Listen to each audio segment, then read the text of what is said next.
The WNBA Gambling Podcast on the Sports Gambling Podcast Network is brought to you by Underdog Fantasy. You can win up 325 times your entry with their new Pick 8. Sign up with promo code NBASGPN. That's NBASGPN to claim your special pick. First time deposit offer up to $250 in bonus cash at UnderdogFantasy.com. Promo code NBASGPN. We're also brought to you by Rhythm. Get the best data-driven props and picks from Rhythm. Claim your 7-day free trial today by going to sportsgamblingpodcast.com/rhythm. That's sportsgamblingpodcast.com/RITHMM. Yes, sir. We're back with another edition of the WNBA Gambling Podcast on the Sports Gambling Podcast Network. No me, no the voice, no the guy. It's me, really, bro. Terrell Furman Jr. here at your service.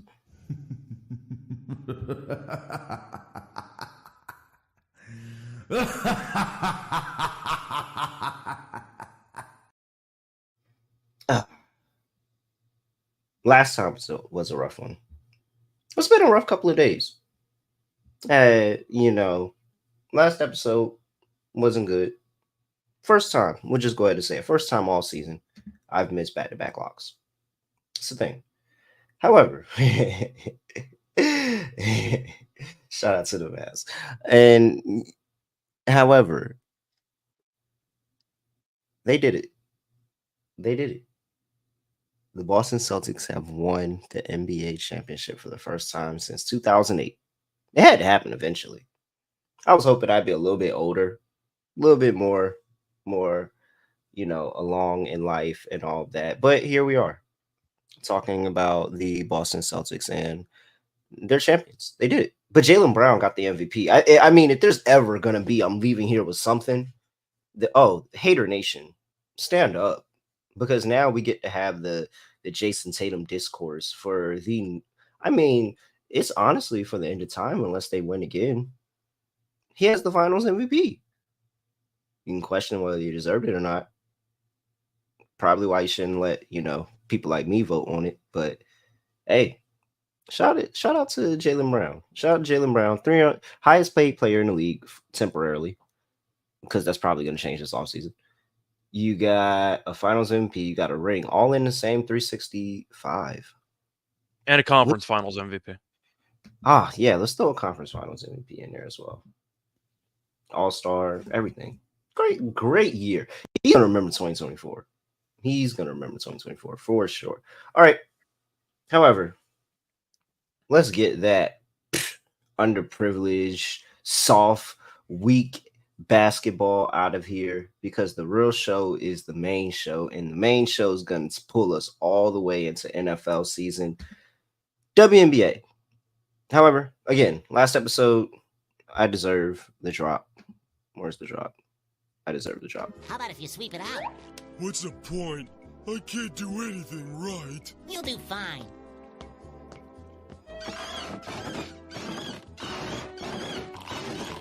Hey, pal. You just blowing from stupid down?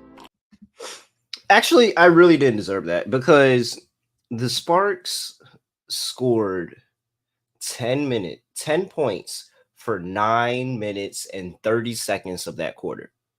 The last 30 seconds, they hit a meaningless three after we already lost. Or, well, there was no chance for them to come back. But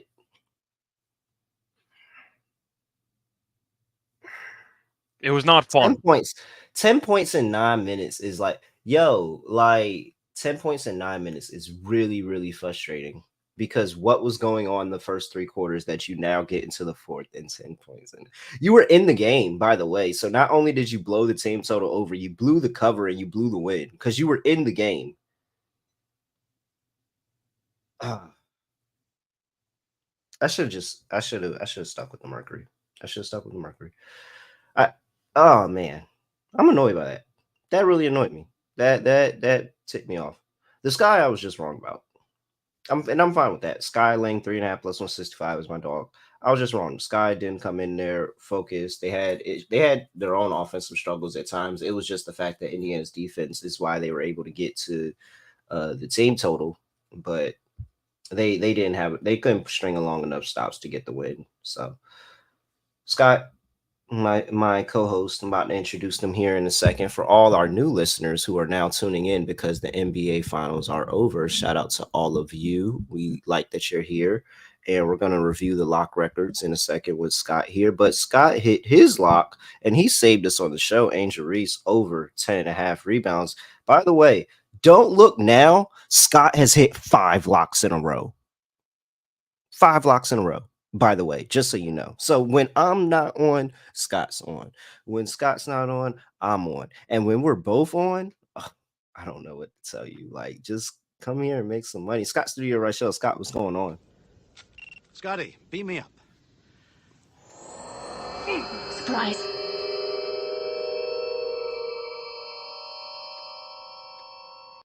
Yeah, can't complain. Reese once again got the job done. A great rebounder, so that worked out well. If you had the double-double, that was a massive sweat, by the way. She had 8 points in the first half and then hit a layup with like 50 seconds to go or something, so you had to sweat that out a little bit, but she got there. Yeah, back-to-back episodes, I've taken Reese rebounds, and I feel like the odds makers still haven't appreciated how good of a rebounder she actually is. You can have your opinions about her. You can think that she's maybe a flawed player. She's an elite rebounder. There's no way around it. I'll keep taking the props. She might not respect Caitlin Clark, but she respects my money. So I appreciate it. And so far, we've done quite well backing the rebounding numbers.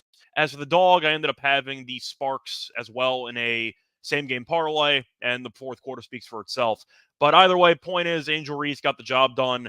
I think she got the job done in 3 quarters, actually. She kind of cruised over, then got into foul trouble, but after she already cashed.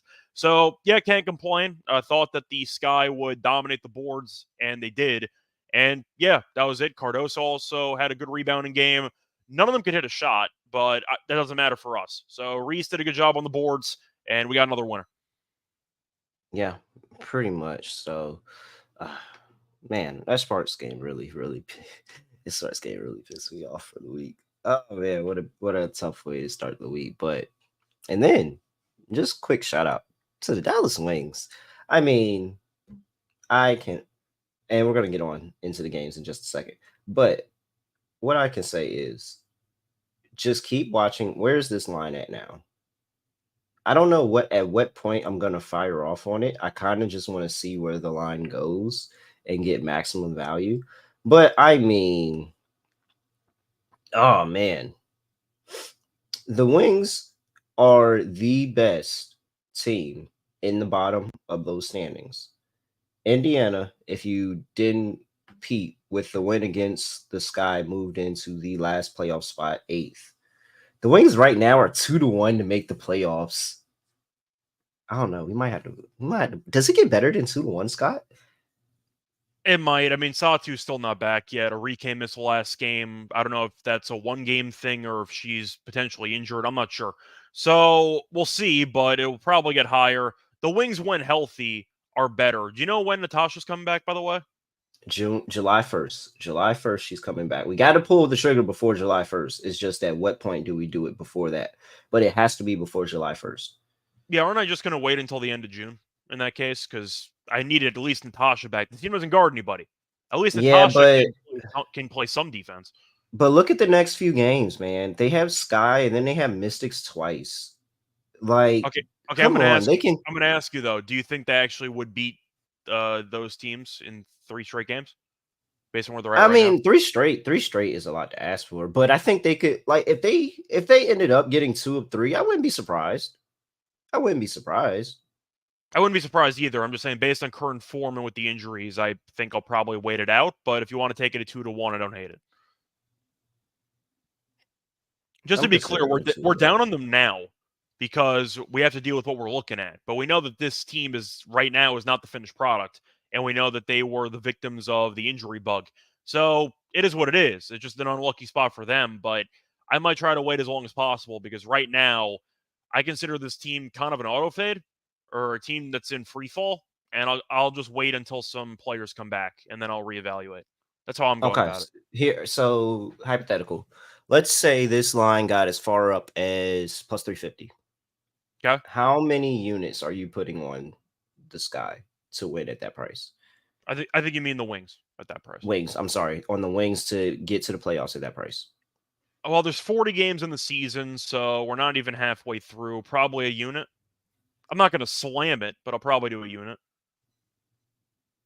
I think I'm gonna put a half unit on them now and a half unit on them at the end of the month. There is a weird type of wrinkle, though, with Olympic basketball, where you have to kind of pick up everything and then just forget about it and then come back after a layoff. So I am kind of wondering how that's going to play itself out. But look, they have 15 games after the Olympic break. So Satu's going to be back. Yeah. Satu's probably going to be not only back, but playing, at a pretty good level, because the Olympic break is going to get her in shape. Like if she didn't come back before, she's going to be in shape, ready to go after the Olympic break. If she said she's playing in an Olympic break, which tells me she's going to come back before.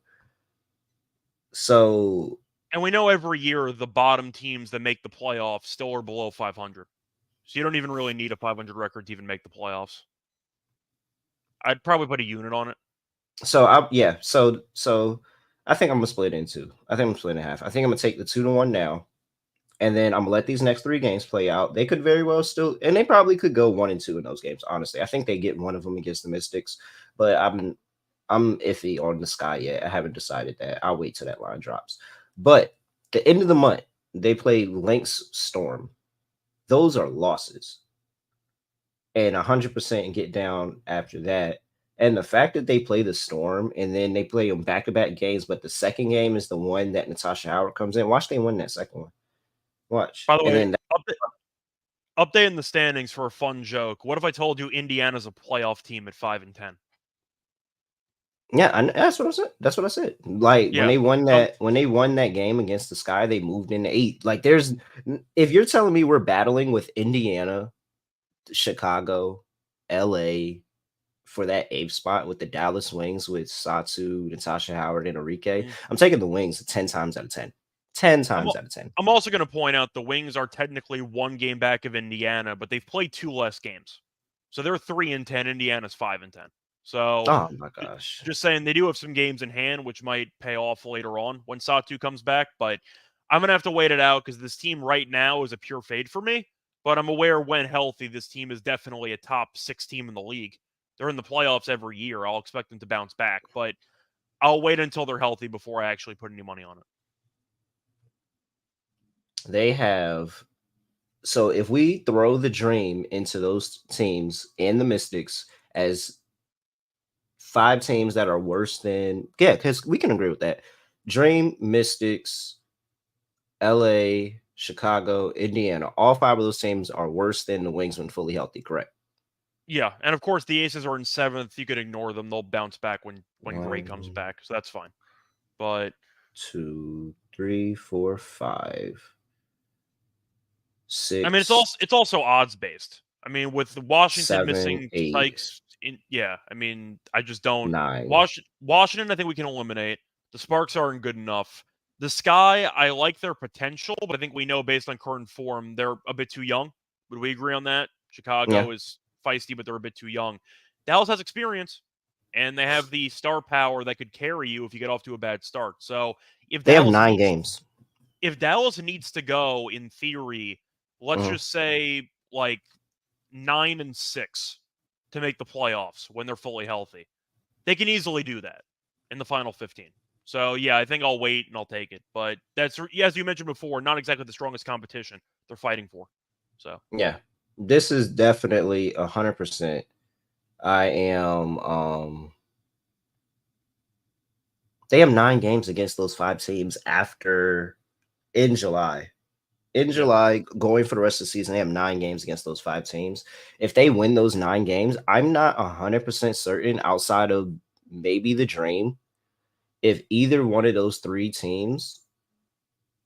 And I'm not, and the Dream probably are going to make the playoffs anyway, but that's who I really think is going to be on the borderline. But outside of the Dream, of those 3 to 4 teams I named, I don't think any of them can win 9 more games for the rest of their season. And the Wings have 9 games against them. No, I don't think they can win 9 more games. You think that any of those teams are double-digit win teams? I was going to say probably not, but there are 27 games left. I'm not going to immediately say they're going to go 8. I'm not saying they're going to be horrible, but like they're 13, all those people are 13, 14 max win teams, like Yeah, that's max. fair. They're not anywhere close to 500. And I think this Wings team, if they keep going, they can get as close. They probably won't be 500 because it's just you have 10 losses already. That's a lot, but they'll be really, really close. They'll be at like 19, 18 wins. I can't sit here and say that I think any of those guys, except Atlanta, are going to win 19, 18, 17 games. Like, I just don't believe it. And I'm not even sure Atlanta is going to get there. That's a separate story. Yeah. That's a beautiful price on the Wings, 2-1, but it's going to get bigger. I'm telling you, it's going to get bigger. I just want to put a little bit on it now in case something crazy happens and they go 3-0 over these next 3 games. Then that's really, really going to tank it. But yeah, all right, that was a good little discussion. I didn't expect it to go that long, but you made me feel a lot better about playing it now and playing it later. So I'm splitting it. I'm doing half now, half later. All right. Countdown to football season is on at SGPN, as you covered college football experiences, doing the team previews every season. They preview every single college football team. Shout out to my guys at the college football experience. I'll be there this season every Saturday morning, talking about the plays before the games start in our pregame show with Kobe Dant. Plus, SGPN's 5-Minute Fantasy Football is back. And guess what? They're getting you prepped for all things family and fantasy. They've rebranded 5-Minute Fantasy Football. Make sure you check that out as well. We're also brought to you by Underdog Fantasy. Pick 8 is now live for the NBA Finals. You can create entries up to 8 picks. No, it's not. Oh, it was live. It was live. It was live for the finals. It was, but you can still tap in for the WNBA, man. Like, I'm trying to tell you, hoops never stops. Hoops never stop. We have hoops year round. Literally year round. You know, the season carries on until October. Mavericks and it's 9. Literally as soon as Mavericks and 9, but Mavericks like literally all the way until October. Did you see Jason Tatum like try to recreate every single person's championship celebration ever? It is what it is. You win a title, you can do whatever you want at that point. I'm happy. I'm actually happy that I'm happy Horford won one. Horford just solidified his Hall of Fame. He's getting in the Hall of Fame. It's not going to be like a first ballot, but when we're going to be a little bit older, we're probably going to forget about Al Horford, and then they're going to be like, "Oh, he made it to the finalists," and then we're like, "Oh, shoot! Well, Al Horford's probably getting in this time." I don't think a random title actually determines if he's a Hall of Famer or not, because you got to remember, basketball Hall of Fame merges college. Yeah, but that's what I'm saying. He was a Hall of Famer. In addition, in addition to the college, if it wasn't a question, because you say that you kind of forgot about his career when he went to the pros, even though he had a 17-year career, he's 100% getting in now that he has a title to go along with it. Like, it's 100%. Oh, you're not wrong. He's getting in. I just thought he was getting in anyway. Guy's been an all-star. Guy's multiple times. Guy won 2 titles in college. I think he was going to get in anyway. Drew Holiday, underrated 2-time champion. That's another guy that's getting in. So that's Joe Holiday, 6-time all NBA defense, something like that. It's another guy that's getting in. I'll admit it. Like, they got 4 Hall of Famers on the roster off rip. All right, let's see here. What was I talking about? I wasn't even talking about that. I was talking about Underdog Fantasy, Scott. Look at you, get me distracted again. Back to Underdog Fantasy, 325x. You can win up to that amount. That is amazing. And they'll double flex all your entries with pick 8. So you can win. So you can miss up to 2 picks. I'm sorry, you can miss up to 2 picks and still win your entry. I'm going to drop an underdog lineup at the end of the show. And so make sure you sign up with NBA SGPN. We got a whole bunch of new listeners. So I really, really need you guys. If you want to support the show, please go sign up. NBA SGPN, claim your special pick and first time deposit offer. It's free money. Why would you not just go get your free money real quick? And then if you don't want to use it anymore, don't use it anymore. But go get the free money. All you got to do is place that first deposit and they will give you bonus bets in up to $250. Up to $250 in bonus cash. So underdogfantasy.com, promo code NBA SGPN. All right.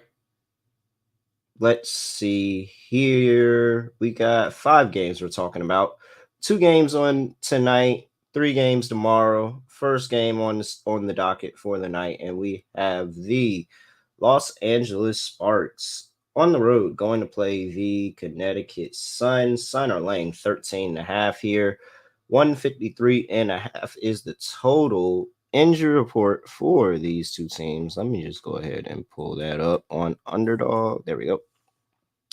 Injury report for these two teams that we have for the Sparks, Azariah Stevens still on IR. And for the Sun, Mariah Jefferson with that ankle injury. She's been battling all season. She's out. All right, Scott. Short-term memory loss. I mean, the Sparks been good when they've been getting this amount of points, but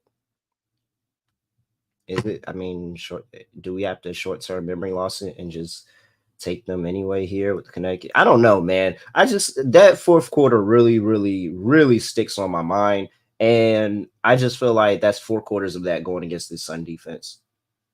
Yeah, it's kind of how I feel. The Sparks team total in this game, though, should be around 70 and a half. So the question is, can they get there? I'm not sure. We saw the Sun give up 67 to Dallas last game. Did give up 75 to Chicago and gave up 72 to Indiana. Indiana plays fast, and Chicago also plays fast. So I think I would just pick Connecticut to dominate at home. We've seen the Sparks look really awful on the road. They're 1-6 straight up on the road, so keep that in mind. As for Connecticut, they're 7-1 in the Mohegan, so I do think they'll look sharp once again. I think I'm going to go with Connecticut. I don't mind the under in this game because, it's Connecticut. But I think offensively they can score 80 plus. So I think I'd rather just take the Sparks team total under. I just don't think they have enough answers offensively. Brink had a pretty solid game against Atlanta. Those have been few and far between offensively. It just seems like Connecticut has too much length and just too much, I'd say, tenacity on defense for the Sparks to deal with for 4 quarters. We saw Atlanta ramp up the defense in that close fourth quarter last game, and the Sparks had no answers. So with that being the case, I'll go with the under in this game, and I'll probably go Sparks team total under. I think the Sparks maybe shoot well from 3, but if they don't, they're probably finishing with what, like 65 in this game? I'll go with the Sparks team total under. They're really bad on the road. So, you have any? See. Well, I mean, they're covering 13.5 in 79% of their games this season.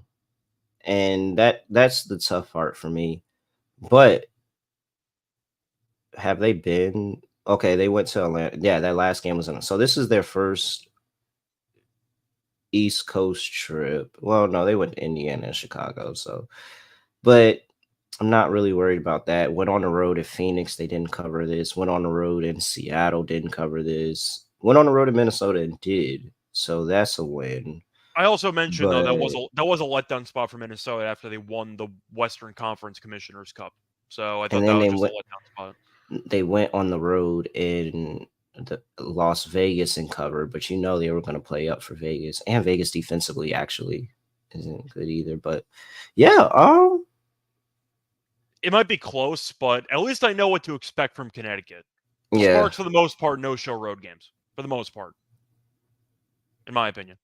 So, and not just road games, but road games against like when you're looking at the top teams in the league. Because I remember that Phoenix game, Griner wasn't back, and it was just Phoenix was able to hit everything. They were hitting everything, and they weren't able to score in that one. And then we all remember the Seattle game and how that went, and they were competitive. They were competitive up for a half, and maybe that's the way if you play the Sparks, if you want to play the Sparks in this game. Let me pull up the first half stats for everybody, but if you play them, I feel like you got to play them in the first half because we just seen too many times that's gone over and out. So, what about you? Let's go. I'm with you. Let's take the Sun here, late 13.5. What are you doing on the total? Total, I'm going to lean under, mostly with the Sparks team total. I think if I was going to go for the Sun, by the way, I'd be tempted by third quarter.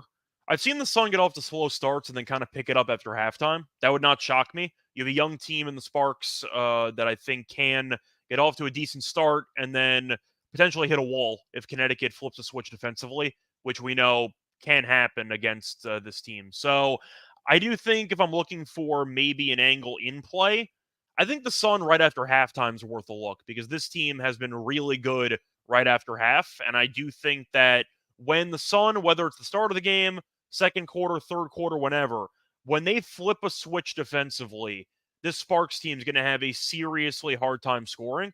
And the Sun, we know, defensively are the best team in the league. So maybe if you want to wait it out, you probably can find a better line in play potentially. But I think maybe Sun third quarter is worth consideration. Right after halftime, they come out focused and they bury this team. So I think the Sun are a pretty good third quarter team. Yep. But to answer your question, I'd lean under, mostly Sparks team total under. I think I'm going under as well. Let me see here. Let me pull up one more thing here. I'm trying to look at Connecticut against bottom feeders this season. And so far, from what I can tell, they have relatively low-scoring games against bottom feeders. I mean, the Mystics game, yeah. Sorry. If they don't get to 7, if the Sparks don't get to 70, I'm not surprised. Yeah, I mean, I'm looking at the last couple games. They played the Fever. That one was a bit high scoring. But, I mean, the Mystics game landed in the 130s. The Dream game landed at 119. The thing is, it's hard to consider an over when the Sun can single-handedly force a game under with their defense. That's really the hard part about this. So, yeah, I think the Sparks, even though this team has been better than we thought they were going to be, we still know this team's not very good. And offensively, they should have problems. So, I'll look for the under in this game. All right. Let's see here. Any props for this game? Hold on 1 second. I was doing multiple things at one time. So, yes, that's what I was trying to pull up. So, the only questionable part about this is for me is the Sparks pulling this over by just being able to score. They've been over 153.5 in 80% of their games, but you look at the games that they did not get over that total, and game against Dallas, that first game against Minnesota where they got buried 86-62. And this is the first game against Connecticut too. So I think it's just like a lot of these games that they're playing, and they're like they beat the Aces the second time around. They kept Minnesota close the second time around. Like, you know, the Atlanta Hawks game. I mean, not the Atlanta Hawks, the Atlanta Dream game, even though, you know, they were competitive in that game through majority of that game, that was the second time around. This is the first time they're seeing that Sun team. I think that could be a little bit of overload for them. So yeah, I'm with you. I'm still taking the under. I know it's a little bit less played on that Spark side, but I think under 153.5 is the right way to go here. All right, last thing before we move on to player props. I talked about it. I just want to bring it up real quick. The Sparks first half numbers, because I feel like they got to be decent. I just think feel they're like decent in the first half of games. Here we go. All right. 7-7 overall, so 50%. All right. 4-3 on the road, opposed to 3-4 for the full game. So, and I mean 7-7 first half for 5-8-1 overall. So I guess I'm just kind of picking and choosing what I remember, but it's pretty much even there. Not really a lean or an edge on that side at all, at least for me. Not even on the total in that way. So yeah, it's no edge there. All right. That goes back to what I said about the Sun third quarter. If you do think the Sparks show up for 20 minutes, they probably won't show up for the next 10 after halftime. So maybe Connecticut live third quarter is worth a look. Yeah, I like it. All right. I see the line trying to creep up to 14 in places too. Player props. Let's go back to my dog AT. They dropped her down to 7.5. Here we go. Mm-hmm.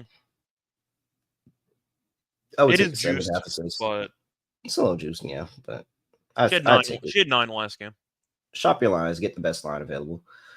And I mean, minus 135 is reasonable for 7.5, especially for AT. And if you want to go through the last 3 games against the Sparks, 14 assists, 8 assists, 12 assists. So she's done well historically against this team. Keep that in mind. Might be a triple-double watch. I believe she had 12. I think she had 12 rebounds and 12 assists last game against the Sparks. So, or 14 assists last game. So you might want to keep an eye out for a triple-double. It wouldn't totally shock me in this game. All right. Let's see here. Cam Brink. Are we just running that back? I like her under. I was already ready with the under at 9.5. That's gonna be the prop that I mentioned. Actually, I see 8.5 at minus 140. Yeah, I'll take that. She had 16 last game. That's more of an outlier. We do know that you're looking at Connecticut, and this team's great at actually just preventing points in the paint. So with that being the case, I'm not sure what Brink's going to do offensively in this game. Her minutes have also been in the, I'd say, mid to low 20s. She has played less than 19 minutes in 2 of the last 3 games, but she had 16 against Atlanta. Previous games, she combined for 15 in the last 3. But when she's had a couple outlier games this season, she immediately responded by doing nothing. I believe she has not had back-to-back double-digit point games this season. No, she did. She had Indiana and Dallas back-to-back back in May, and then she scored less than 10 points in 7 of the last 9. So I'll go with Brink under. I think 8.5 is too high. Hey man, do you know if you would like? Let's play a game. What would you guess if you haven't seen it already? And if you have, just say you have, so we don't even have to play this. What would you guess that De'Arica Hamby's double-double is at? Price. I know what it's at. But all right, this is 155. I would have guessed it would have been like minus 200 if I had to guess. But 155. Yeah. What? Well, the argument is that Connecticut is allowing the fewest rebounds per game. I think that's the main argument, is that they might be able to actually contain Hamby on the boards. I don't know. I mean, you could allow the fewest rebounds and still have one person that gets 10. And I didn't say that would be my argument. I said that would be the reason why it's priced that way.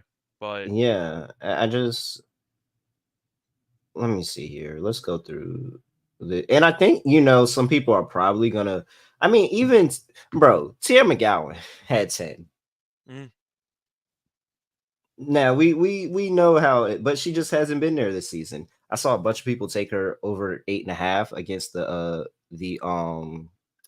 Lynx, and that didn't come through. And I was like, man, I'm glad I didn't play that. Like I was like, why am I scared of playing Tia McGowan today? Oh, because I just don't know what I'm gonna get from her. Ultimately, I feel bad for Billings. I think Billings was 1 assist away from a triple-double, I think. Yeah, she was. Somebody should have showed her the box score. She should have went and got it. But Cardoso had 9 rebounds. Reese, good rebounder. She had 10. Let's go on to the next game. They gave up a double-double to Aaliyah Boston with 12 rebounds. I know the Liberties messed this up. Yeah, the Liberty didn't get a double-double. So that's 3 of 4 they've given it up in. Aaliyah Edwards had 9, finished with 9. Steph Dolson had 7. That's like 100 for her. And then prior to that was Tina Charles. Tina Charles had a double-double as well. So, I mean, the Sun are still giving it up. Like, I'm not sitting here saying she's about to have a legendary game, but you tell me I can't get a 10 and 10 from De'Arica Hamby, who is literally right now playing as the Sparks' best player. Yeah, no, I'm taking it. I don't have to play it individually. I may slide it in there, maybe with another prop, or maybe with the spread or the under. Honestly, I might throw it in there with the under, and that might be enough for me. But minus 155 is now worth it. Like, that is now worth it, 100%. That's borderline lock potential. It's just a little bit too pricey, but it's borderline there. All right, let's see here. I do like Rickea Jackson. I think offensively they've sheltered her workload on her. I believe she's got the best true shooting percentage of all the rookies this season. And they just continue to lean on her because they don't really have consistent, like Brink's not consistent on offense. They already moved her out the lineup for Leisha Clarendon because she wasn't, they wasn't consistent on offense. So I'm 100% on Rickea Jackson. Just moving forward, I just think she's getting more attempts and she's extremely efficient. And she looks to me as one of the best scoring rookies out there that is able to take contact and continue to finish. It's not always pretty with her because, again, she's still a rookie, but I've seen enough at this point where I can trust Rickea Jackson to say, hey, if you get the opportunity, there's a good chance that you can make close to 50% of your shots. And if you make close to 50% of your shots in the starting lineup, you're going to get over 10 and a half rather easily. So there's always growing pains with rookies, but compared to most rookies that we've seen from this class, Rickea has made the scoring transition, I'd say, more easily than most of the rookies in her class. Would you agree with that? Yeah. So yeah, absolutely. Rakia and Aaliyah Edwards are the two that I would say probably have figured it out the best. And it's because they, especially Aaliyah Edwards. Aaliyah Edwards has the size where she's like, all right, now y'all growing, but I'm grown too. And then, Yeah. Rakia also has, big, long wing. She's just able to figure it out. Great scorer, able to figure it out a little bit better. So I like that play. Somebody said Dejanay Carrington over 17.5. So the issue that I have with Carrington is that you're really just depending on drives to the basket and getting to the foul line. And it's not that I ever don't like her as a player, but it's just like if she doesn't get the foul line that game, she's cooked. She's never going to give you 3-pointers on the outside. That's going to help you boost you over. If I play her, I think I would play a points PRA. I think I would play like a PRA type thing with her rather than just lean on the points. But I don't know why. I've always been very, very nervous of playing Dejanay Carrington, and so I just don't. But that's my dog. Well, I was also going to say she spends a lot of energy on defense, which is also not ideal if you're going to take points props. But yeah, I think that she's a solid player, but as Kadesh said in the chat, she's a slasher. She's not exactly a great shooter. So if you do think that the Sparks are going to lose, I'd say defensive integrity on assignments, you might be able to find some backdoor cuts, and AT can, destroy this team offensively. If you like AT assists, you probably like Carrington points because she's probably just going to be killing this if you like AT assists, cuts. you like DeWanna Bonner's points. It might be both, to be honest. My point is, like there's going to be a lot of the AT to DeWanna Bonner connection is there, and you can watch the game, and there's at least 4 assists, at least 4, sometimes maybe even more, going DeWanna Bonner's way on a backdoor cut, or Bonner just catches at the top of the key, makes a good play, gets to the mid range, and pulls. Like, so if I were to play it, I would play DeWanna Bonner over. I believe she's at 18.5, and then I would play it. Yeah, I would play. No, she's at 17.5. Yeah, so I would play DeWanna Bonner 17.5. Dejanay is actually at 12.5. It makes you feel a little bit better than that, but again, actually I kind of like it at 12.5. So yeah, I actually kind of like DJ at 12.5. I think 12.5 is okay, but 17.5 for DeWanna Bonner. I would play that in tandem with AT assists for sure. All right. What happens if I do? Oh wait, I can't do that. Oh wait, maybe I can. Maybe I can make that up. Hold on. Wait, because I had an idea. So what if I throw the under? Oh, we're talking about this game for way too long too. What if I throw the under in there with, do they have a Hamby 10 points? No, that doesn't exist. Okay, understood. So Hamby 10 rebounds. Okay. And Bonner points. Okay. And Alyssa Thomas assists. Okay. That's 9-1. It's pretty good. Hamby 10 rebounds, Bonner over 17.5 points, Alyssa Thomas over 7.5 assists, and the under 154 for the game. The under is probably juicing that a lot. Yeah, I feel good about that. All right, why not? Let's lock that in. It's a little fun play. All right.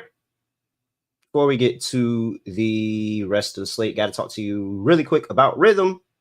Make sure you tap into their WNBA features. It's easier than ever to use data to bet the WNBA this season. Create custom betting models in seconds, AI-backed betting recommendations for every game. You can become a better bettor with the power of data. They have a team of data scientists constantly working on the back end to make sure you have the most accurate predictions as possible. I've hit plenty of plays, the over and the aces and Liberty game with Rhythm. Make sure you tap in with Rhythm too. Get a 7-day free trial today by going to sportsgamblingpodcast.com/rhythm. That's sportsgamblingpodcast.com/RITHMM. All righty, here we go. Next game on the slate. We have this last game on Tuesday. New York Liberty are laying 5 now. I seen this line get up as high as 6.5. It's back down to 5. 170 is the total. Injury report here for the New York Liberty against the Phoenix Mercury here. Courtney Vandersloot, doubtful. I really hope Sloop's okay. It's been out for personal reasons for a while. I hope she's all right. Don't want anything bad to happen to her, but I do like this team without Courtney Vandersloot. I can't admit that. Naira Sabli out as well. And for the Phoenix Mercury, clean injury report.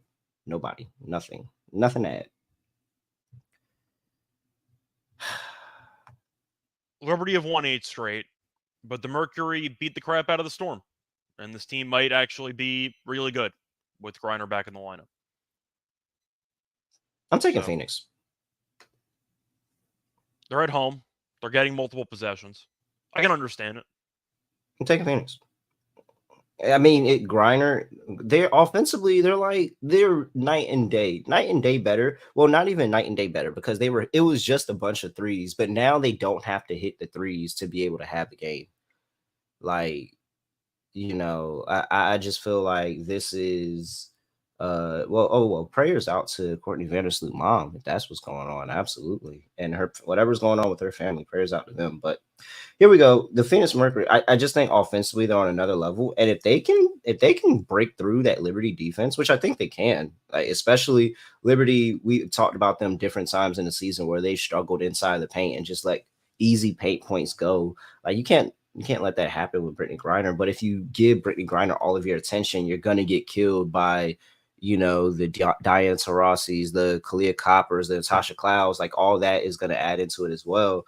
I just think that they have a little bit too many offensive options for the Mercury here, and the Liberty are on the road, and you're playing in the Valley. This is one of the best home court environments in the WNBA. Like,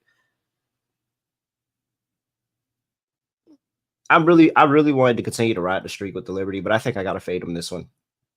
I talked about it earlier in the season, and now they're absolutely doing what I thought they would be. This Mercury team is good. They're back. They're good. So I'll take the home dog. Give me 5 with the Mercury. Sprinkle on money line. I feel like the one thing that's kind of giving me pause is them losing to the Aces. And we saw the Liberty beat the Aces on the road by 8 last game. Saw them beat Connecticut, the only loss Connecticut has, and that was in Mohegan. They won that one by 7. That's kind of what's giving me pause, but in reality, I think I got to take the points. Phoenix, every year I talk about how bad they are on the road and how good they are at home. It is a good get up spot. We saw them destroy the Storm. I know they won that game by 9. They were up by about 20 on 2 separate occasions. Like, they killed the Storm throughout that entire game. I think I'm going to agree with you. I just think 5.5's too many. They played earlier this season. Phoenix is on a back-to-back in that game, and they only lost by 3, and Griner didn't even play.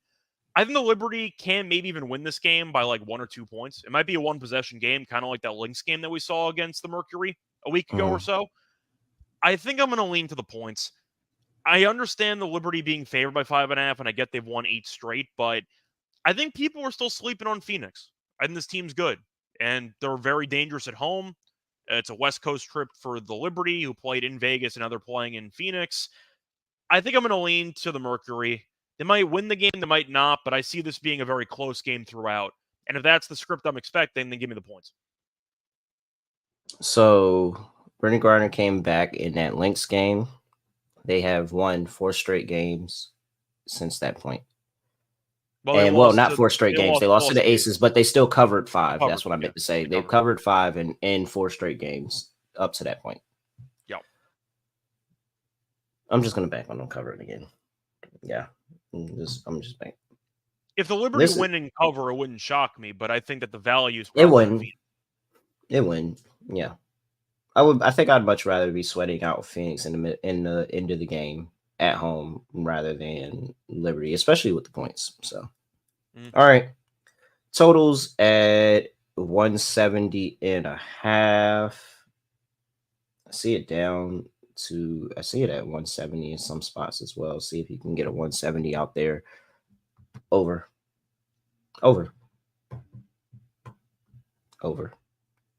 Do you even need a case, or you're just going to go with Phoenix just being an over? Phoenix sucks, bro. They suck defensively. They don't even try. By the way, the Liberty, for reference, have scored 90-plus points in back-to-back games. What's their team total?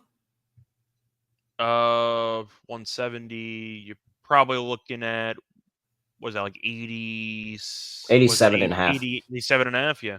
Yep, 87.5. They gave up 88 I'm sorry. They scored 90 against the Aces, scored 90 against the Mystics, 93 against the Mystics, even 82 against Connecticut, which is equivalent to like 100 against other teams. Offensively they're clicking. Defensively they're solid, but I just think Phoenix is going to have the matchup for them. Phoenix has given up 103 to the Aces, 78 in that last game against Seattle, but that 103 to the Aces, 90 to Dallas. Double overtime game, but 90 against Dallas. The Minnesota game, a little bit slower pace, but yeah. I like Liberty team total over 87.5. I like the over for the game, but I think Minnesota's gonna get it done. And so I'm not gonna pick the team total, even though if you're on the Liberty, I think you should play that team total. But if you're on Phoenix, yeah, take the plus money, take the 5, take the over 170 and a half in some shops. I can't see. The only way I see this not hitting is if the Liberty just bury the Mercury today and they can't get anything offensively. And at that point, I would be all in on this Liberty defense if that happens. I don't know. A part of me kind of does not want to take the number at 170 and a half. I feel like I missed the value on the over. I know it's gone up a couple points. It's 160. What was that? 169. I'm just saying you don't have much leeway when you're at 170 and a half. I think I'm going to disagree. I think I'm going to lean under in this game and just hope that's a playoff atmosphere and these teams kill each other. I get the argument is Phoenix defensively is not very good. I get it. They did hold the Storm to 78, so I'll give them credit there. The Dallas game, I said before, was a double overtime game. That game flew under in regulation. Even Minnesota only gave up 80 in that game. That's not bad. I think I'm going to lean under. I just think 170 and a half is a little bit too high for me. You might be right. Maybe it flies over, but I just don't think I can actually take it. Because I've mentioned it before. It's a classic cliche answer, but if you get one bad quarter, you're basically screwed. You need to average about 42.5 points per quarter to go over this. I can see this game maybe slowing down in crunch time. I'm going to lean under. You need both teams to shoot pretty well if you're going to get to 170 and change. I liked it with the Aces because the Aces are an auto over team. That's kind of why we both like the over in that game against Phoenix, and that game flew over. But I think the Liberty can play good defense, at least compared to the Aces right now. I'm going to lean under. I think this number's a bit high. I will add a quick little tidbit in terms of pace. Last 3 games, the Liberty and the Mercury are 4th and 5th in WNBA, respectively, in terms of pace. So this could be a quicker pace game as well. Yeah, could be. I mean, it tells you how bad Phoenix has been defensively because they're like 5th in pace and they're allowing like 80-plus points in, I don't know, their last X amount of games. But I don't know. Maybe I'm hoping for a playoff atmosphere, or maybe I think both teams for at least a quarter might buckle down, and that might send the game under by itself. I'm going to lean under, though. I think 170 and a half is a number that I rarely cross. And when I do cross it, it pretty much exclusively involves Aces games because they really don't guard anybody. All right. Player props. What you like? I think I got to like Griner again, don't I? I mean, we acknowledged that it was not exactly the best matchup against the Storm, and we ignored it, and she had like 28 points. So I think Griner's going to have a solid game here. Jonquel, I know, was great against the Aces. I'm not expecting her to be that dominant again. She might have a solid game, though. If you want to go for Jonquel points, maybe they just, feed her and she ends up getting 20-plus and change. But I think Griner's still mispriced, isn't she? I mean, Griner's been killing everybody since she came back. 3 straight games with 20-plus points. She's sitting at 19.5 now. They don't want to move her to 20. And, I get it. That's another tier of players, but you got to understand where, people just forget that Brittany Griner is one of the best players in the league. Like, it's definitely one of the best scorers. And so it's always there for her. And yeah, I would still play the 19.5. I think 19.5 is still fine. I do want to ask you, though, about the last game, because one takeaway with Jonquel having a monster game was the Ionescu assist. Because she had a phenomenal game playmaking, and we mentioned before Vandersloot is still dealing with some personal stuff, that she's now the de facto point guard on this team. And I am wondering if you are blindly tempted by Ionescu assists if you do like the team total over. Because her assists in this game are set at, just pulling it up quickly, 5.5. 5.5 feels way too low at minus 128, especially when she had double-digit assists last game. I mean, I think I got to go over her. She's had 20 assists in the last 2 games combined. So I'll take the Ionescu over 5.5 assists. I like Clea Copper over 22.5 points. I think that's a pretty solid play. She had 20 in that first matchup, and she didn't hit a single 3-pointer. She was 7 for 19 from the field. I think that Brittany Griner is going to also give them the opportunity to free up some of these other options, get better things going. Then they were just really, really hurt. Like there was no Brittany Griner, no Beck Allen in that game. You're playing Mo Birch, who is no longer with the team. Like I think that now Natasha Mack can now move back into that second unit. Yeah, I like the possibility of Clea Copper here, getting more space, being able to get to the mid range, getting to her spot, and just ultimately playing a lot better. So Clea Copper over 22.5 points. I think that she can have a really good game. I do like the Sabrina Ionescu assist play as well. For points on delivery. I mean, I feel like you're just going back to Brianna and Jonquel, right? If you're picking an SQ assist. No, because Serena can get the assist, and she had 22 and 9. 22, That's 22. Yeah, like she hit 4 threes. Like she can score, and I think everybody's gonna get there. So take your pick, really. I think everybody has potential to have a good game. It's just watching it and see what unfolds. But I think if I had to back one, Brianna just gets on my nerves, honestly, right now. But that probably means I need to take her. Well, Brianna has these games where she can either decide to go for 25 or she just is very passive Or just the not. entire game. Or just And there's no not. in I'm not between. even gonna try. So Like yeah. You like her she had rebounds 14. though? She had 14 in that game against the Aces, 14 against the Mystics, 13 against the Sun. I guess she's due for a big game. We might take Brianna Stewart this game. Almost This is the a good argument matchup. is you'd rather take her rebounds because we know that Griner's actually done better rebounding recently, but almost the argument would be that if Griner is going to be a bit passive on the boards, then you're probably looking at a lot of uncontested rebounds for Stewart. She had 8 rebounds last game. Rebounds prop is at 9.5. Especially if Brittany Griner gets Jocko Jones in any type of foul trouble, that's going to free up rebounds for Brianna Stewart. So yeah, I like Brianna Stewart rebounds. I'll play that. All right. Next game on the slate, we're on to Wednesday now in the WNBA. 3 games going on a Wednesday, 7 p.m. on the East Coast. The Washington Mystics are in Indiana playing the Indiana Fever. Fever are laying 4.5 here. 166.5 is the total.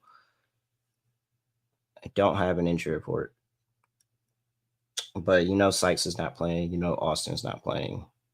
That's pretty much it that I can think of off the top of my head. Well, for sure, you got to play Mystics first half. Yeah, that's a given.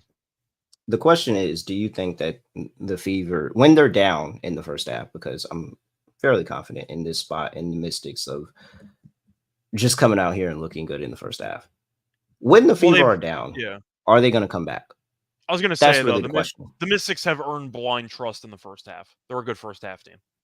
Yeah. So I do want to ask about Indiana, though, because we've seen this team be awful to start the year, and then they've recently kind of, I don't want to say reinvented themselves, but they have been playing a lot better recently.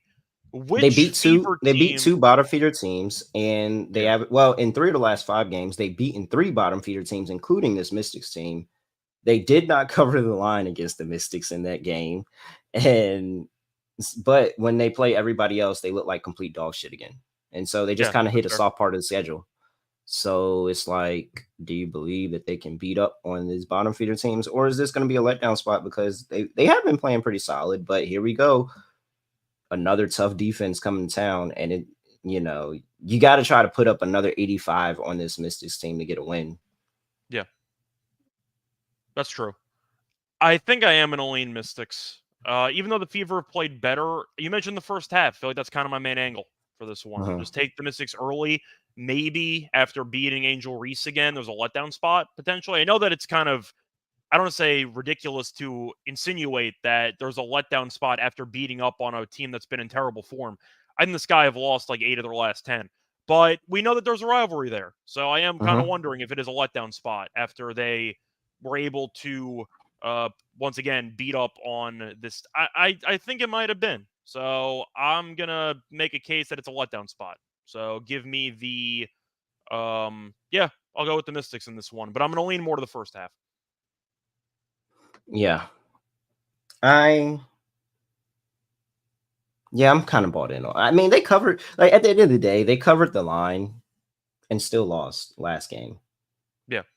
And there's a chance, and if I feel like they're up at halftime, But that's the only thing. They're just really, really bad in the second half games. There's no chance I bet this game in the second half. I'm only betting Mystics first half at plus 2.5. But yeah, for the terms of the show, yeah, Mystics plus 4.5. I wouldn't be surprised. I mean, they're playing in good form. Like both of these two teams are playing in good form. So now it's going to be interesting to see what's the difference between the game that they played a week ago, 10 days ago, something like that, and how they look now, because both teams have notched 2 wins since then. So, and they both beat Atlanta and Chicago. That's hilarious. Yeah. The 2 teams that they both beat Atlanta and Chicago. So, all right, let's see where this Mystics team is now at this point in the season. This is going to be a nice little baby test for them. I acknowledge, by the way, the Fever have been better, but I'm going to pump the brakes and prevent myself from saying they've I just don't feel good laying points with teams that don't play defense at all. Like it just doesn't. Yeah. It never sits well with me. I can get on you as a dog and you don't play defense, but laying points, it just really, really doesn't. Especially when you're last placed by a good margin, like a good margin. All right, 166.5. We should have played toilet bowl drop. That was definitely a toilet bowl. It was 100%. Yeah, there was. My bad. Here. No, it's fine. I dropped the ball too. Don't lay points in toilet bowl. All right, 166.5 is the total. I mean, I like the over. I'm not gonna take the under with the Fever, so I'll go with the over. Guess what, Scott? What? The Bucks are 5th in pace in the last 5 games. What? That's unheard of. That's unheard of. That's like Joel Embiid led 76ers being top 5 in pace in the NBA. Because the Mystics are a slow, like that's how they play, that's how they run their team. They're a slow paced team. Top 5 in pace. Last 5 games. Actually, Indiana is now playing slower. They're playing through the bigs. They're the one pulling the pace down. But if the Mystics are going to run, I'm almost positive Indiana's going to run with them. And I still don't trust Indiana defensively. The Mystics could have a spot here where they just have another really big offensive explosion like they did, against the Dream. And they're starting to get confidence in everybody else offensively, not named Brittany Sykes. So, yeah, I'll take the over 166.5 here. Also, to mention, they played earlier this month, and the game did land a 168. So here we go. All right. Player props. Anything you like while I look up numbers on Aaliyah Edwards so I can tell us how we're backing her today? Yeah. I like Boston in this game. I think we acknowledge that the Fever have pivoted more to playing towards the bigs, and we know that Caitlin Clark, despite having I'd say an up and down rookie season, she's still a very good passer, and it does seem like there is a solid pick and roll connection there between the two of them. I might just want to back Boston in this game because it does seem like after we've been begging the coaching staff to give her the damn ball for about a year and a half, they're finally giving her the ball. So I don't mind Boston to have a decent game in general. Quickly checking to see what her props are, but I'm assuming you co-sign that. If we're picking the over and we're picking Indiana to maybe even approach 90 in this game, her points should not be at 14.5. Like that's too low of a number for Boston. She's had 19 plus points in back-to-back games, had 27 points against Atlanta. I think she's in line for a good game here. She only had 10 in the first meeting, but they once again reinvented the offense a bit. And she also went 3 of 9 in that game. I think with the injured front court that the Mystics are dealing with, I think 14.5 is too low for Boston. So I'll go with the over on her points. All right. Aaliyah Edwards over 7.5 rebounds. I don't know why this is actually at 7.5. I would have thought it'd be at 8.5. Maybe, getting close. But look at what she's done since she's entered the starting lineup for this team. 9, 14, 12, 6, 6, 9. And I think one of those 6s was actually when Austin came back in the lineup and she was coming off the bench again. I have to go back and maybe she was starting for that game. I might be wrong.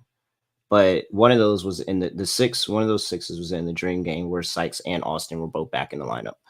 Outside of that, so really, if you take that game out, she has hit this in 4 of her last 5. She's gone 9, 14, 12, 9. I'm not actually sure why this is 7.5. Indiana has struggled rebounding all year. Let's just look at the last game. Cardoso and Reese, who are two good rebounders, both got double doubles. I believe it, didn't they? Well, they I both don't think they got the double-doubles. points. Cardoso got the Yeah, points? they did. Cardoso got 10 and 10, bro. I didn't told realize you she she got was 10 gonna in hit the the end. double the game after I bet it for my I didn't for my realize dog. she had I 10 did. in the end. Okay, take it back. Yep, 10 and, so she got 10 and 10. Reese got 11 and 13. Let's go here. Let's just go ahead and go back in time a little bit. In that Dream game, okay, they were solid, but they really was dominating the Dream for majority of that game. But they did keep them out of there. Let's go Fever. I mean the Sun. 18 rebounds. Oh, that was that 18 rebound game for AT. That was against the Fever. That's funny. And then Mystics last go around, like I said, she had 12, 10 and 12. So I don't know. I don't know why this is actually this low. And it just tells me that we're beating them. So I would actually play that. And what is her double price is plus 240? Yes. I have to figure 240 out is a how good I'm number. taking Aaliyah Edwards is probably either going to be my lock or my dog today. I don't know how. I don't know what, but she's probably either going to be my lock or my dog. I got to figure it out as we go through the rest of the slate. But Right. I'm definitely backing Aaliyah Edwards today. Let's see here. Any other player props? Anything else stick out to you while we're here? I got nothing else. If you want to go for somebody else, maybe like if you want to back Atkins for points, but I don't really have anything else that I want to talk about for this game. And Caitlin Clark? No Caitlin Clark that interests you? No, I'm good. I gave it the fade last time, and she made me eat it. So it is what it is. I'll pass for now. Tip of the cap to Caitlin. She played very well. All right. I might have some more. Check out at really real __. I might have some more at the end at the end of the day. I can't talk. I have no idea why I can't talk here. I'm nervous. We got all these people. All right. Here we go. We have 2 more games. Sorry, we're going a little bit over today, but we're going to knock them out. The Atlanta Dream are on the road going to play the Minnesota Lynx. Lynx are laying 8.5 here. 161.5 is the total.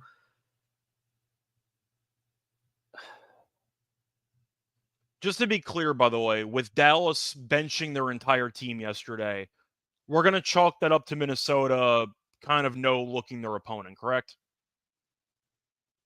Or do you think that Minnesota just is overrated? I'm leaning more to option A. I think Minnesota's very good. I think that was more on Dallas. Like, yeah, Dallas is, that's what I'm saying, though. Dallas's players got up, and it just seemed like a letdown spot where like, oh, Enrique's out and Satu's out. Sure, we're going to win this game. And then, to be fair, they did win by double digits when they were really looking like they were going to let Dallas hang around the entire game. And then Minnesota reached a point where they're like, fine, or we'll just end this thing. And they won by double digits. So I'm going to chalk that up to them just overlooking Dallas, saying Enrique's out, we're going to cruise. And Dallas came out and fought. We see that in the NBA all the time. Some teams with their bench players get up for those spots. Other teams no-show it. It seemed like Minnesota no-showed it, and they still won by double digits. I'm not going to overreact to the Dream playing one great quarter of defense when the Sparks were going to cruise over their team total before, Atlanta flipped the switch. I still don't think Atlanta's that good. I think Minnesota is very good. I think that Charles is probably going to struggle maintaining Collier just based on the speed differential. I'm going to lean Minnesota. I just think it was one spot where they overlooked their opponent and they were able to win anyway. So there we go. I'll go with Minnesota. All right. Dream are actually 3-2 on the road ATS this season, but they're 1-2 as a dog, 1-4 coming off of a win. That's actually insane. 1-4 coming off a win. I just think this is a bad spot, and I just can't see how the Dream are going to be able to score on this Minnesota defense when they struggle scoring anywhere at all. I just don't. I don't get it. I don't think they have it in them. I really don't. The only reason that I don't like a wire-to-wire play for the Lynx is because the Lynx are actually bad in the first half. Like, they're not that good of a first half team. They are 2-5. No, wrong stat. Yes, no, I was right. 2-5 as a favorite in the first half this season. 3-5 at home this season. While the Dream are horrible, and I mean horrible in the first half, 3-9 overall And I really just kind of want to fade it for 3-9 overall. But they're 3-9, 2-3 on the road. 0-3 is a dog. 0-5 coming off of a win. Shout out to Moneyballer for these stats. Themoneyballer.com. I can't back this dream. I can't back the dream in the first half, but I can't back the Lynx in the first half either. So that kind of scares me off a wire-to-wire win, especially when it's even money. And it's just because the Lynx kind of slow walk the beginning part of the game, and then they really, really pick it up in the second half.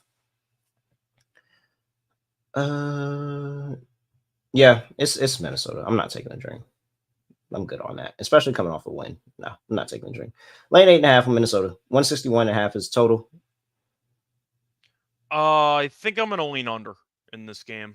I'm still not sold in Atlanta offensively. I know they had a good game against the Sparks. The Sparks don't really guard anybody. So Minnesota's an elite defensive team. They had one bad game against Dallas, and they still won by double digits anyway. I'm expecting a better effort for Minnesota. So I'm going to lean under in this game. And Atlanta does not play with much pace compared to previous years. So I'll lean under. All right.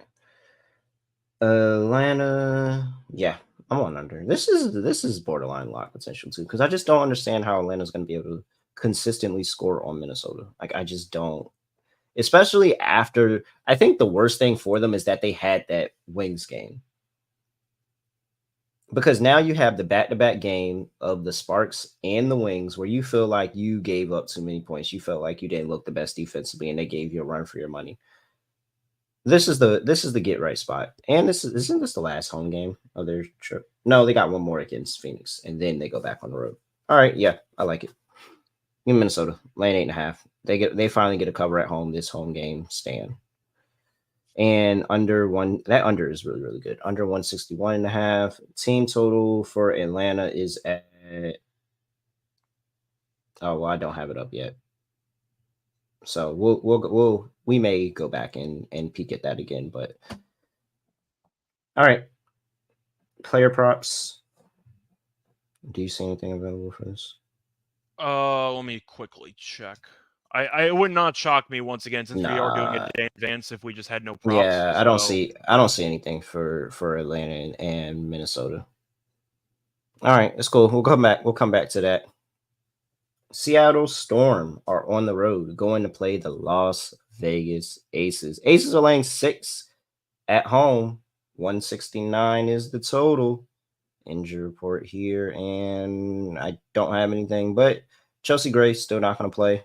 Well, she's active, but we'll see if she plays. She's constantly been active. She's been active the past 2 games, and they haven't been playing her. I just assume she's not going to play. I'm not going to believe she plays until she actually plays.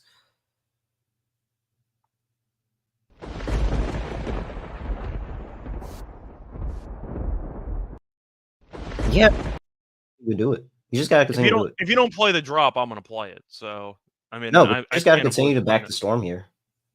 They beat the crap out of this team like a week and a half ago in the Commissioner's Cup, and the Aces have lost pretty much all the step-up games they had. They beat the Mercury. They gave up 99 points. The Liberty kind of killed them.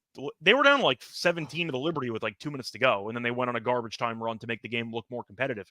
The Storm already beat this team. You could argue it's a good get-right spot, maybe a revenge angle, but getting 5.5, it just seems like a disrespectful line when the Storm already beat this team. And they kind of handled this team comfortably, didn't they? I mean, the Storm play defense, the Aces don't. That's kind of how I look at it. I'm going to lean Storm. I think 5.5 is too many. I really just don't want to back the Aces right now. The only time I want to back them is against teams that can't score, because I still know the Aces can get theirs. The Storm have a lot of solid options that can capitalize on a very weak Aces defense.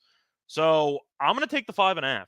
Until the Aces show any form of defense, I'm not going to lay multiple possessions. That's just something I'm not interested in. If I wanted to back the Aces, I take the team total. What I will say is,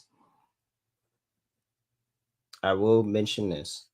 While the Aces have been consistently bad, I think that since that Aces game, this Storm team has not played up to that point since then. They lost to Minnesota directly after. They got the cover against the Sparks, but we were watching that game. It was a nail biter for 3 quarters. Mm-hmm. The Dallas game was a nail biter for 2 quarters, 2.5 quarters. And then they lost outright to the Mercury, who I think are a good team. So what I'll say is I feel like they don't feel like they're playing their best. They're playing in their best form and defensively. It's a little shaky. 87 to the Mercury, 84 to the Wings, damn near 80, 79, damn near 80 to the Sparks. Like, it's not where it was. 83 to Minnesota. I think there's a chance. I think the Aces are gonna be able to score. Just go over. And that's ultimately what this game is going to come down to. It's probably going to be a back and forth with both teams scoring. And if the Aces, I wouldn't be surprised if I'm not locking up a strong day. I wouldn't be surprised if the Aces won in cover. Honestly, I'm just not going to take them because they don't play defense. But I do think that this is a spot where Seattle's been reeling defensively for the past few games, and I've noticed it. And I've continued to take them because I'm probably going to take Seattle a lot this season. I'm all in on this team. But they do have to work that out, and you can't give those chances to the Aces because they're desperate. Like, this is a desperate team. And I think that's the only reason why I don't want to bet against them. I don't want to take them, but I don't want to bet against them because they're literally a desperate team back against the wall, and I don't want any parts of that at all. So I'll take Seattle. I'll lean Seattle, but no, it's over 169. Over 169. That's the easy play. I think it is pretty telling the totals at 168.5, and the Commissioner's Cup game ended up landing 143. I feel like that's kind of telling you that it's because Seattle's not been the best defensively. Like, they haven't been a top 14 defensively over the past. They've noticed Seattle's regression defensively. The Aces we know can score. That might have been the most impressive one of the season by anybody.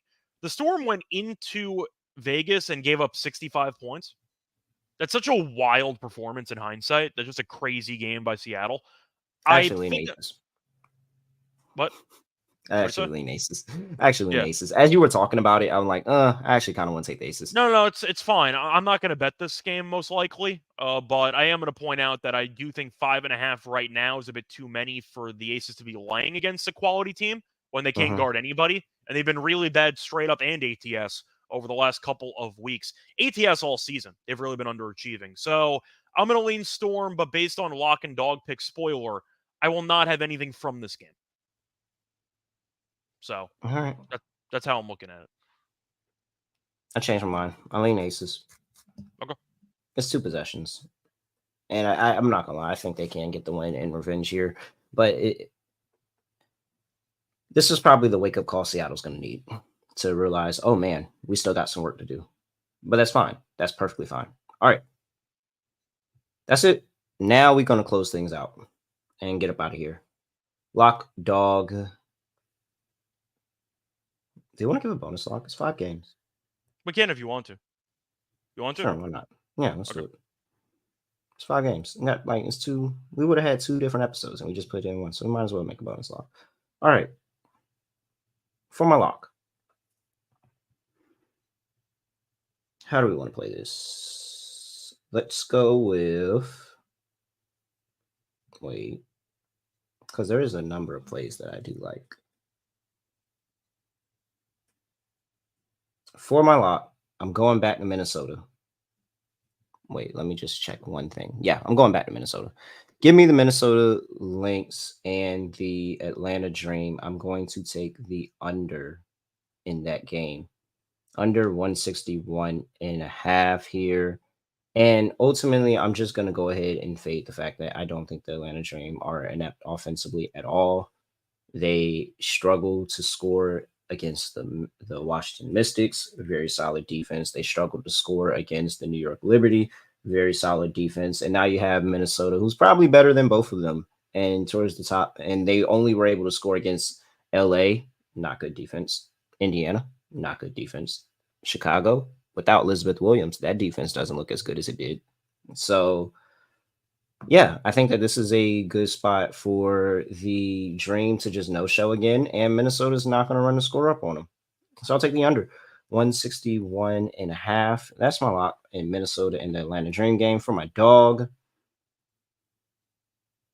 Aaliyah Edwards, or do I want to? Is there another dog other than Aaliyah Edwards double-double that I would be interested in taking? Yeah, there is actually. I'm going to take the Mercury. Okay. What's the price on that? 1 second. I'm trying to. All right. So Mercury's at plus 190. I can do that. Because, and granted, I love our Liberty playing really, really well. the Valley is a tough place to play. And the Valley is a place where if you're hitting your shots, you're darn near unbeatable. Like you have to have an elite a level of offensive explosion to be able to get past that.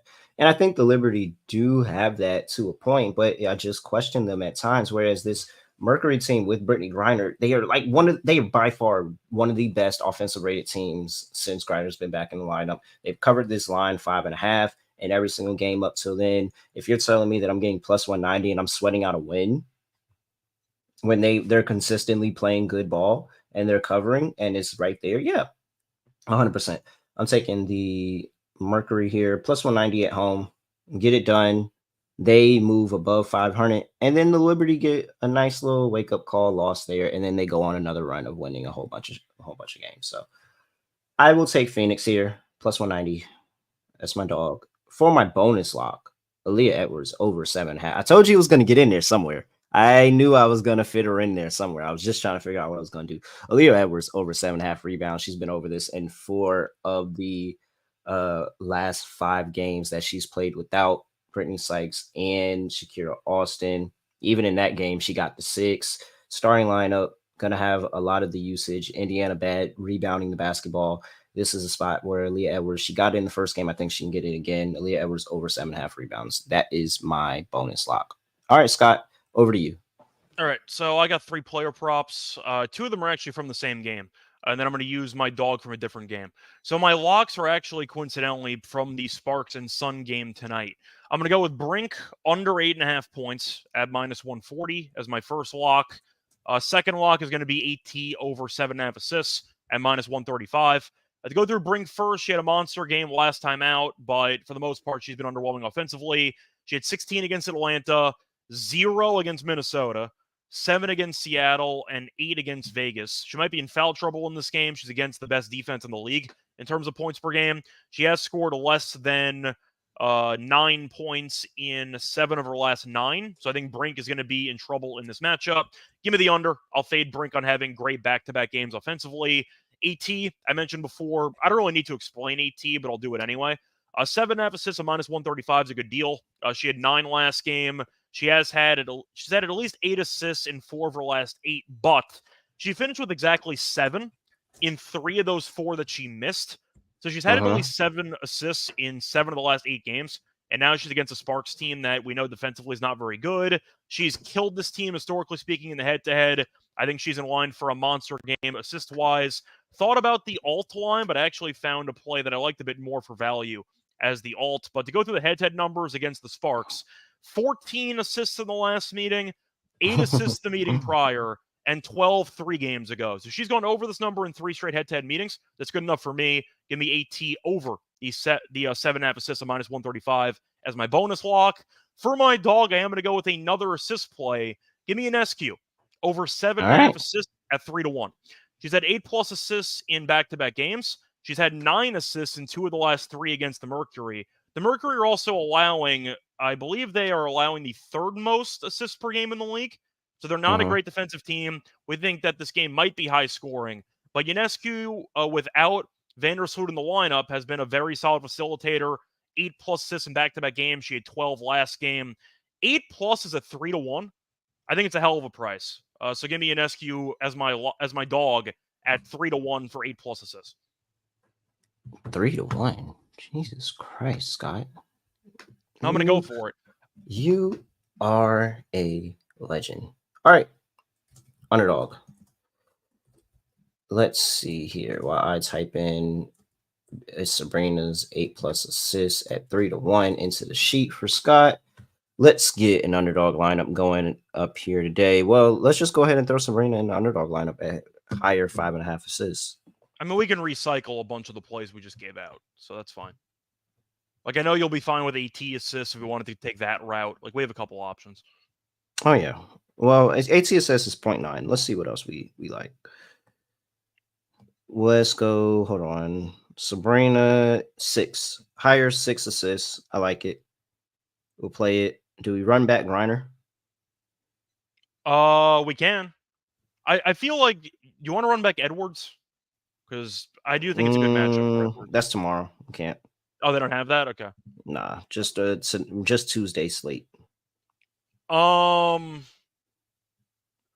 you want to do? I mean, I don't know if you just want to borrow. I all like my plays. Griner. I like Bonner points. I like the Brink under. I like Rakia points. Just off the top of my head. Kalia Copper points. Did you like the Brink under, or you were anti? No, I like Brink it. lower. Okay, so we can go Lower. back to that. Yeah. So we can go Brink lower, 8 points. Okay, It's an extremely tough matchup. it is. I'm a bit annoyed it's at 8 instead of 8.5, but it is what it is. AT, you All right. mentioned the assists were already 0.9. We can 0.9. throw in rebounds, though. We can do RA if you wanted to Rebounds do and that. assists? Okay. Yeah. That should be like 18.5, I think. Let's see, AT. Where you at? Where you at? Where you at? There we go. Rebounds and assists. Points and assists. 18. Okay. That's fine with me. All right. That's it. Sabrina Ionescu, higher, 6 assists. Cameron Brink, lower, 8 points. Alyssa Thomas, higher, 18 rebounds and assists. Add that in the underdog. And $50 will get you a payout of $300 at 6x. Make sure you use that promo code NBA SGPN at underdogfantasy.com. Promo code NBA SGPN. Quick little parlay for you. Let's take, what do we want here? Oh, I'm fading the dream again. Minnesota, lay to 8. They finally go back to looking like Minnesota. Oh, oops, wrong button. Oh, wrong button again. Let's make playoffs. There we go. All right, Minnesota lay 8. I like that. Let's throw in the over in the Storm and Aces game. I like that look as well. And then we'll close it out with Mystics first half money line for some plus money. Yeah, that's a cool little parlay. I like that. Plus 142. Yeah, that's close to 8-1. You're getting close to 8-1 odds. Depends on your book, whatever you do. But you're getting close to 8-1 odds. Minnesota laying 8.5. We're just going to continue to back the best ATS team in the league. And then over 168.5 and Seattle Storm and Aces. And the Washington Mystics win on the money line against Indiana Fever in the first half, plus 142. That gets you plus 782. Enjoy. Scott, anything else for people before we get up out of here? We had a longer show, but we had 5 games. Yeah. Long show, 5 games, so it was fun to go through. I feel better about the Brink under because I remember that the game's in Connecticut. Jimmy Butler's not traveling to Connecticut, so I feel better about my chances. But we'll be back in a couple days. All right. Other than that, make sure we had a bunch of people watching live with us today. Make sure you like the video before you get up out of here. And if you're not on YouTube, hop over to YouTube and like the video. Please, please leave a comment, all of that. The timestamps will be up for the people that left or the people that are still here and want to go back. I'll get the timestamps up after the show. Wherever you get your podcast, make sure you're subscribed to podcast version too. Really, the podcast, we need the podcast download. So if you're just watching on YouTube, you're wrong. Just go subscribe wherever you get your podcast. Let them come to the phone and then continue to watch us on YouTube.